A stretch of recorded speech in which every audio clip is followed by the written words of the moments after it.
सबसे पहले नजर डालते हैं अब तक की बुलेटिन। मंडी बहाउद्दीन से एक साबक वफाकी वज़ीर तालीम मरकजी कायद शफकत महमूद ने मंडी बहाउद्दीन में प्रेस कॉन्फ्रेंस से खिताब करते हुए कहा कि पाकिस्तान तहरीक इंसाफ का हकीकी आज़ादी मार्च मंडी से भरपूर अंदाज में सराय आलमगीर रवाना होगा। इनको इस्लामाबाद पहुंचकर इम्पोर्टेड हुकूमत के खात्मे का बास बनेगा। तहरीक इंसाफ के मरकजी कायद शफकत महमूद साबक वफाकी वज़ीर तालीम ने आज़ादी मार्च में शामिल होने से कबल मियाँ अब्दुल समद उम्मीदवार PP 159 मियाँ वामक अनवर मियाँ वासक अनवर के रहायशगाह पर पुरहजूम प्रेस कॉन्फ्रेंस से खिताब करते हुए कहा कि अवाम ने इस इम्पोर्टेड हुकूमत को रिजेक्ट कर दिया।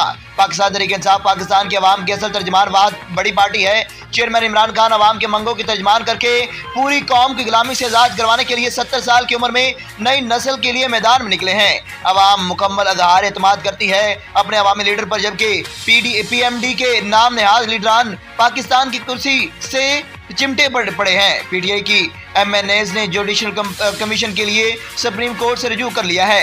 3 सवालात पर तहकीकात करना होंगी, जिसमें इमरान खान पर हमला, अरशद शरीफ का कत्ल और आदम स्वाति पर बेहुदा तशद्दुद की तहकीकात का मुतालबा किया गया।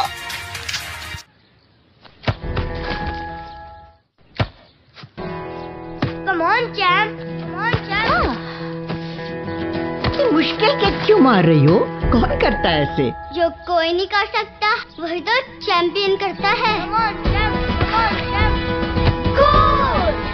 लो सूख गए दाग, अब कोई नहीं निकाल सकता। जो कोई नहीं कर सकता वही तो चैंपियन करता है। नया बेहतर सर्फ एक्सेल, इसकी स्टेन लिफ्टर टेक्नोलॉजी कपड़ों की तह में जाके सख्त सूखे दाग भी खींच निकाले। दागों की चैंपियन तो तुम्हारी अम्मी ही है। नया सर्फ एक्सेल, दागों का